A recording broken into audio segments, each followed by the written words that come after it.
प्रियात्मन सप्रेम जयजीत आदि मनीश्वर जोगेश्वर परम पूज्य सदगुरुदेव सिमनी जी का वचनामृत से एक बूंद। अध्याय 3। वरेण्य कौन है? ओम भूर्भुवः स्वः तत्सवितुर्वरेण्यं भूर्गोदेवस्य धीमहि धियो यो नः प्रचोदयात्। यजुर्वेद अंक 36 मंत्र 3। इस गायत्री मंत्र का अर्थ हमने इसी पुस्तक में गताध्यायों में बड़े विस्तार के साथ किया है। हमने जो अर्थ किया है उसे लोग यदि हो सके तो दूसरे लोगों के अर्थों से मिलाकर देखें और विचार करें। दूसरे लोगों के अर्थों से मिलाते ही आपको मालूम होगा कि दूसरे लोगों ने जो अर्थ किया है वह पक्षपातपूर्ण, असत्य, व्यर्थ और सांप्रदायिक है, वास्तविक नहीं। सवितु शब्द का रूप प्रथमा विभक्ति के एक वचन में सविता और षष्ठी विभक्ति के एक वचन में सवितु ऐसा होता है। अर्थ बदधातुर प्रत्ययः प्रतिपदिकम 1 to 45 पाणिनि मुनि के अष्टाध्यायी व्याकरण का यह बहुत ही प्रसिद्ध सूत्र है। इसके अनुसार अर्थ बातें शब्द की प्रतिपादित संज्ञा होती है, पर धातु, प्रत्यय और प्रत्ययान्त शब्दों को छोड़कर सवितु शब्द को हम पहले ही सिद्ध कर चुके हैं। यह सुण धातु के आगे कृदंत का तृण प्रत्यय लगने से बना है। अतः केवल इस सूत्र से तो सवितु शब्द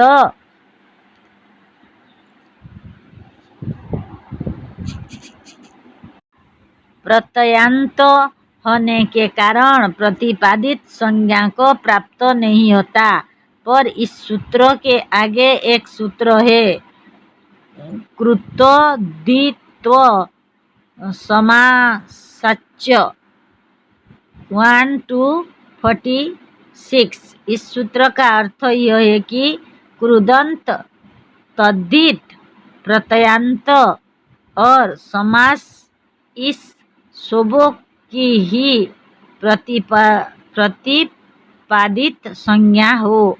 सवितु शब्द कृदंत है क्योंकि इस शब्द के अंत में कृत संज्ञक प्रत्यय तृण लगा हुआ है, अतः इसकी प्रतिपादित संज्ञा होगी और उसके आगे सौज समौट छ ष्टाभ्याम्भिस् ङेम्भाम्भस् ङो शिभ्याम्भस् ङो सौ सामं य सुप 4 1 2 सु आदि विभक्तियां ऊपर के सूत्रानुसार लगेंगी। अतः सवितु शब्द के आगे प्रथमा विभक्ति का सु प्रत्यय आया और सवितु प्लस सु ऐसा इसका रूप हुआ। तब ऋतु, रुदु, सन, स्पु, रुदं, सो, अने, हसा, हसांच 7194। इस ऊपर वाले सूत्र के अनुसार इस ऋकारांत सवितु शब्द के आगे अनंग या आदेश हुआ। ओ संबुद्धि का सु आगे होने से अनंग में से अंग व्याकरण के अनुसार निकल जाएगा। अतः सबित प्लस अन युक्त सु ऐसा रूप हुआ। ऐसा होने पर क्योंकि सवितृ शब्द तृण प्रत्ययान्त है, इसीलिए अपृन्तृच स्वश्रुन स्पतृने स्टात्य ष्ट क्षत्रु हतु पोतृ प्रशास्त्रुणाम 641। ऊपर वाले इस सूत्र के अनुसार सबितन के अंत वाले तो का दीर्घ हुआ।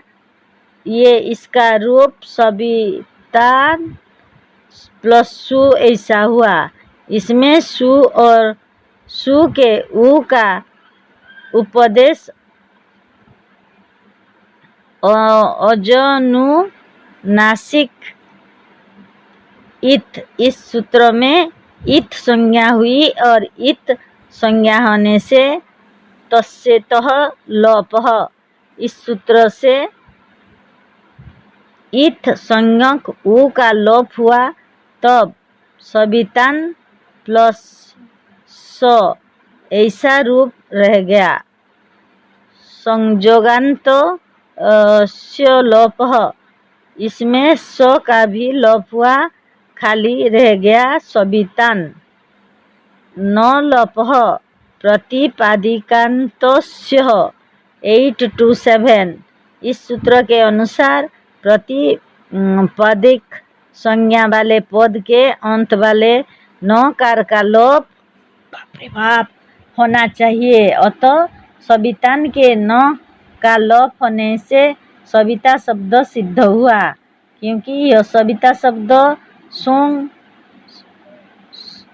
प्लस सुंग समान प्राणी प्रसवे धातु से बना हुआ है और प्राणियों को प्राणी ही उत्पन्न कर सकते हैं।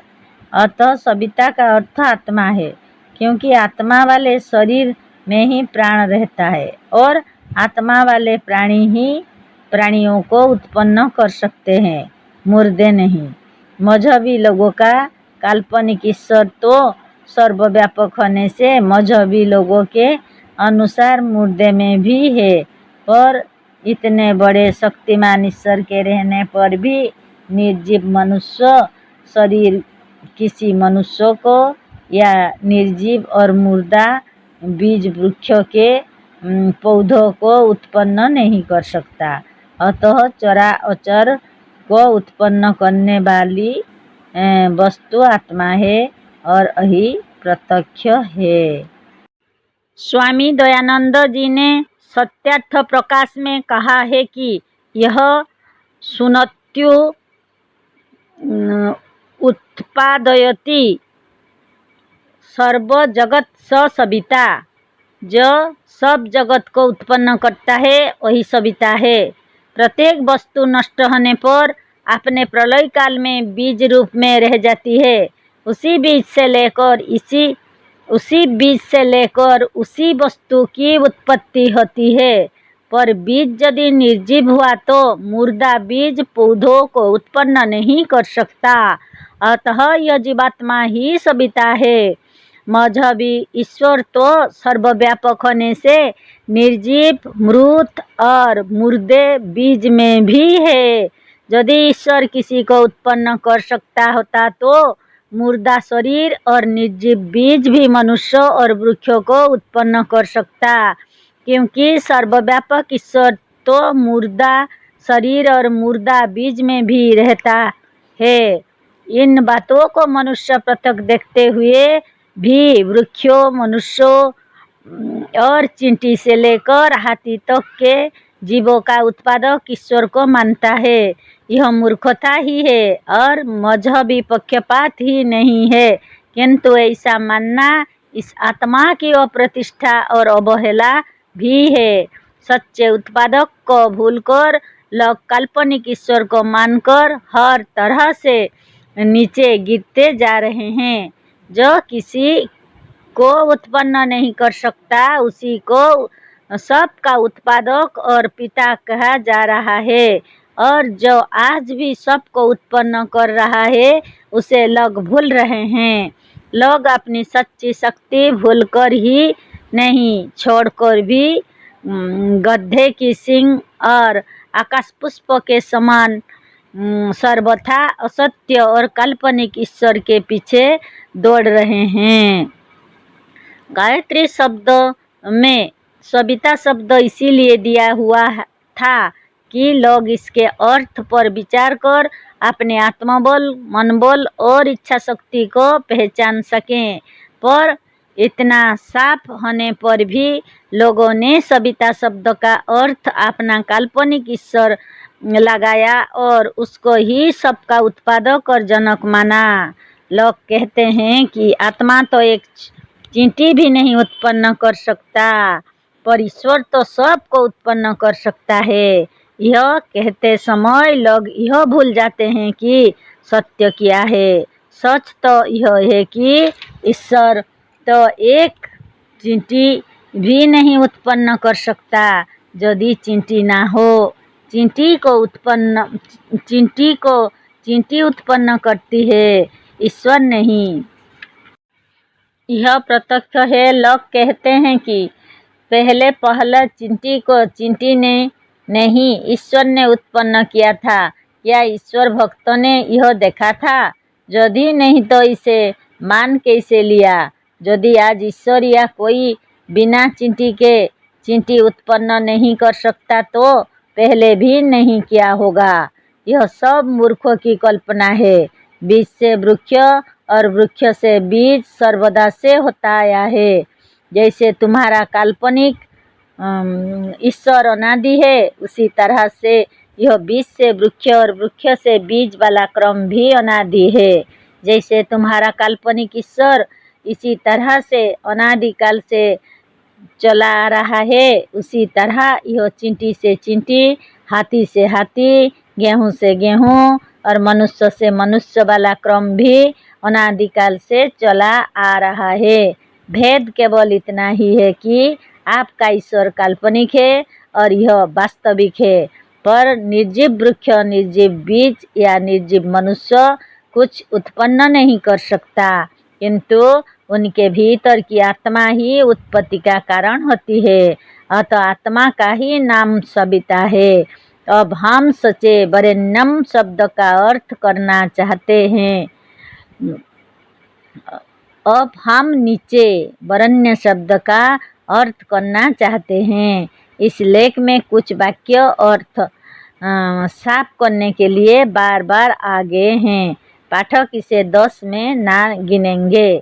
वरेण्यम, ब्रुंच, वरेणे, टू, चूज, चूजना धातु से वरेण्यम शब्द बना हुआ है।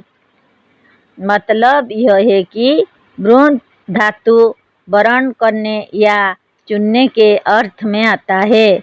सब में से जो चुन कर निकाल लेने योग्य है या जो संसार में सबसे अलग करके पसंद कर लेने योग्य है, वही वरेण्य है। जो सब लोगों द्वारा पसंद किया जा चुका, माना जा चुका या चुना जा चुका, वही वरेण्य है। क्योंकि यह ब्रुंच वरेणे धातु से बना है। पाणिनि मुनि के व्याकरण के अणादि प्रकरण का सूत्र है ब्रुंच एन्यः। इसी सूत्र के अनुसार ब्रुंच धातु के आगे एन्य लगेगा और वरेण्य शब्द बन जाएगा। ब्रुंच धातु का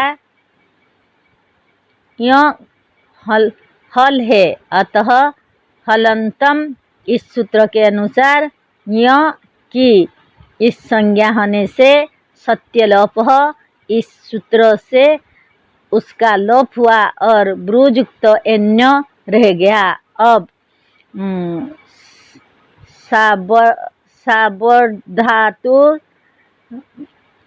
साबर्धातु का अर्थ धातुक्य अनयः परय ऋगन्ता गस्य गुणः।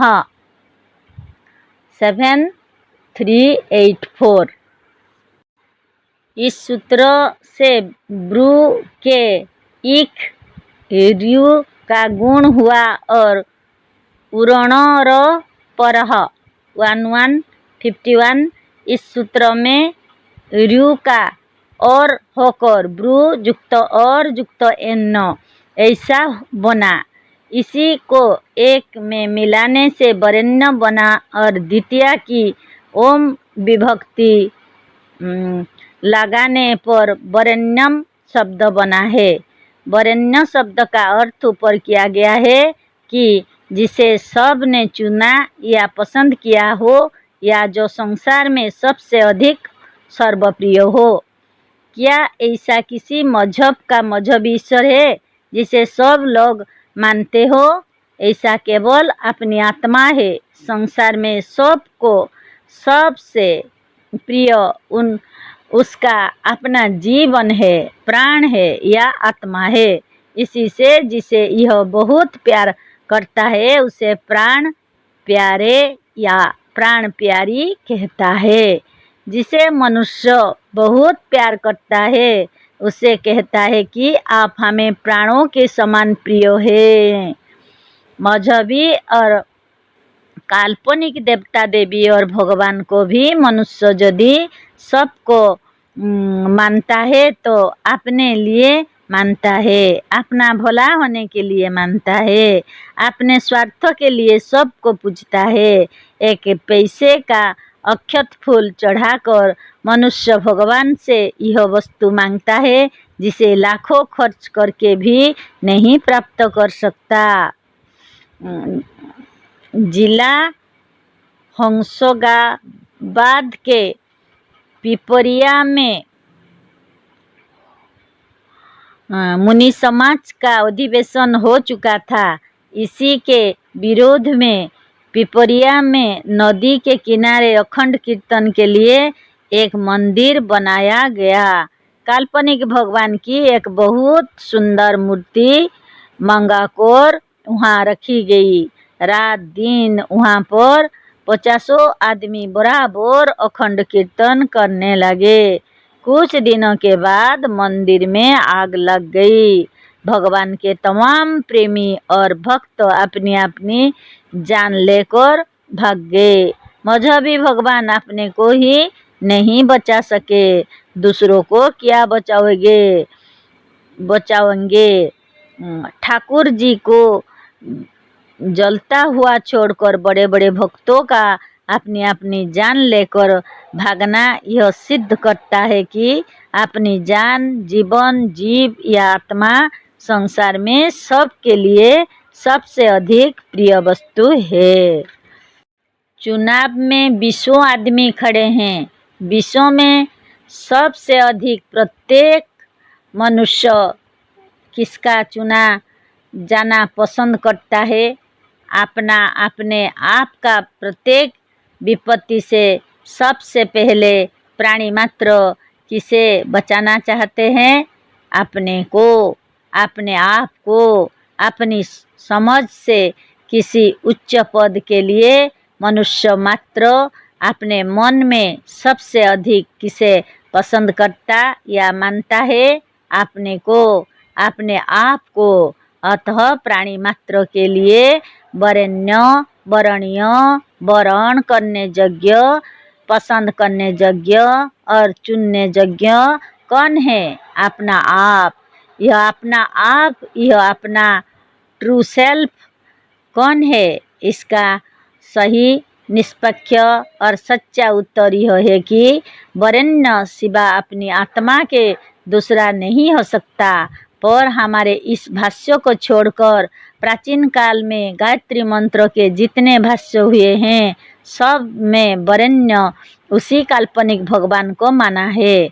तमाम अर्थ करने वालों ने वरेण्य मजहबी और काल्पनिक ईश्वर को ही माना है। सभी सांप्रदायिक और मजहबी पंडितों ने अपने अपने सांप्रदायिक ईश्वर को ही वरेण्य कहा है। अब आप भी सोचें कि संसार में कितना अर्थ का अनर्थ किया जा रहा है। अतः सब स्वतंत्र विचार के निष्पक्ष लोगों के सुसंगठित रूप से इस असत्य को संसार से मिटा देने के लिए तैयार हो जाना चाहिए। अब तक संसार में स्वतंत्र विचार के स्वतंत्र और निष्पक्ष लोगों का कोई संगठन नहीं था, इनका कोई सोसाइटी या संस्था नहीं थी। इसीलिए स्वतंत्र विचार के लोगों को इन मजहबी और पक्षपाती मूर्खों ने समय समय पर जान से ही मार डाला और सच्चे तथा निष्पक्ष सिद्धांतों के वृक्षों को फूलने फलने से पहले ही उखाड़ कर फेंक दिया।